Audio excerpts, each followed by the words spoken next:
राधे राधे, जय श्री कृष्णा।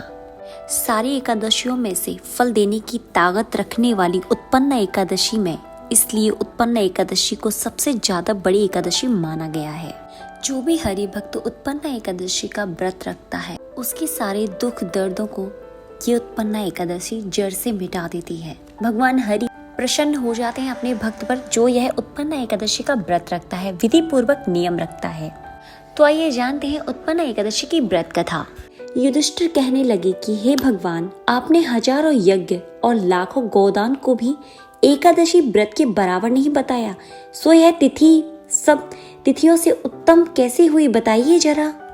भगवान कहने लगे, हे युधिष्ठिर, सतयुग में मुर नाम का दैत्य उत्पन्न हुआ। वह बड़ा बलवान और भयानक था। उस प्रचंड दैत्य ने इंद्र, आदित्य, वायु, वाशु आदि अग्नि सभी दैत्यों को पराजित करके भगा दिया। तब इंद्र सहित सभी देवताओं ने भयभीत होकर भगवान शिव से सारा वृतांत कहा और बोले, हे कैलाशपति, मुर दैत्य से भयभीत होकर सब देवता मृत्यु लोक में फिर रहे हैं।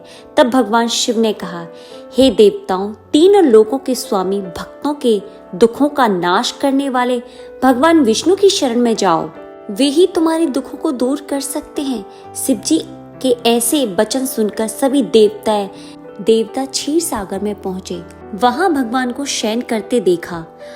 दोनों हाथ जोड़कर उनकी स्तुति करने लगे कि हे देवताओं द्वारा स्तुति करने के योग्य प्रभु, आपको बारंबार नमस्कार है। देवताओं की रक्षा करने वाले मधुसूदन, आपको नमस्कार है। आप हमारी रक्षा करें।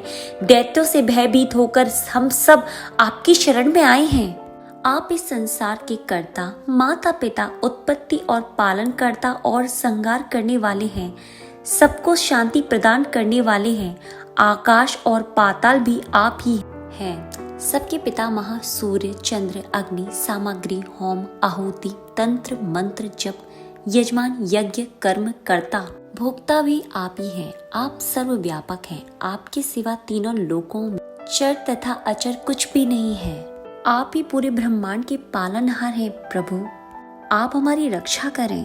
हे भगवान, दैत्यों ने हमको जीत कर स्वर्ग से भ्रष्ट कर दिया है और हम सब देवता इधर उधर भागी भागी फिर रहे हैं।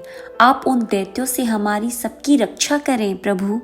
इंद्र के ऐसे वचन सुनकर भगवान विष्णु कहने लगे कि हे इंद्र, ऐसे मायावी दैत्य कौन है जिसने सभी देवताओं को जीत लिया? उसका नाम क्या है और उसमें कितना बल है और किसके आश्रय है तथा उसका स्थान कहाँ है, यह सब मुझे बताओ।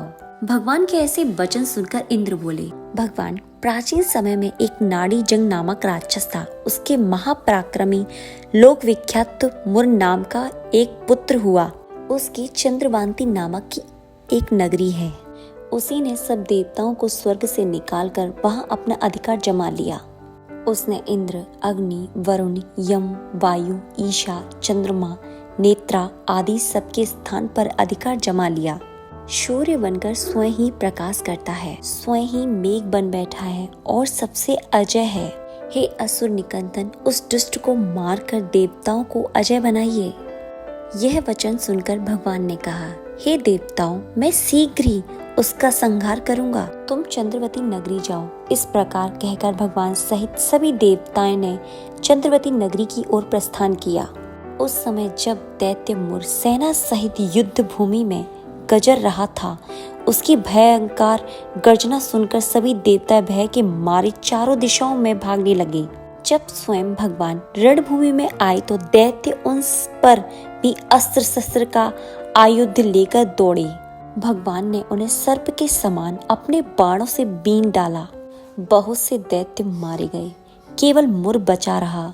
वह अविचल भाग से भगवान के साथ युद्ध करता रहा। भगवान जो तीक्ष्ण बाण चलाते वह उसके लिए पुष्प सिद्ध होते। उसका शरीर छिन्न भिन्न हो गया किंतु लगातार युद्ध करता रहा। दोनों के बीच मल युद्ध भी हुआ। 10,000 वर्षों तक उनका युद्ध चलता रहा किंतु मुर नहीं हारा। थककर भगवान बद्री का आश्रम चले गए। वहां हेमामती नामक सुंदर गुफा थी। उसमें विश्राम करने के लिए भगवान उसके अंदर प्रवेश कर गए। यह गुफा 12 योजन लंबी थी और उसका एक ही द्वार था। भगवान श्री हरि वहां योग निद्रा की गोद में सो गए। मुर भी पीछे पीछे आ गया और भगवान को स्वयं देखकर मारने को उद्यत हो गया। तभी भगवान के शरीर में से उज्जवल कांति में रूप वाली देवी प्रकट हुई। देवी ने राक्षस मुर को ललकार कर युद्ध किया और उसके तत्काल ही मौत के घाट उतार दिया। भगवान श्री हरि जब योग निद्रा की गोद से उठे तो सब बातों को जानकर उस देवी से कहा कि आपका जन्म एकादशी के दिन हुआ है। अंत आप उत्पन्ना एकादशी के नाम से पूजी जाओगी। आपके भक्त वही होंगे जो मेरा भक्त होगा। जो यह भक्त उत्पन्ना एकादशी का व्रत रखेगा, विधि विधान पूर्वक कथा सुनेगा, नियमों का पालन करेगा, मैं उसके लिए सभी द्वार खोल दूंगा। धन के, संपत्ति के सारे द्वार खोल दूंगा जो यह व्रत नियम से सुनेगा। हमारी दी हुई जानकारी आपको अच्छी लगे तो चैनल को सब्सक्राइब करें। जय श्री कृष्णा, जय श्री राधे, जय श्री हरि।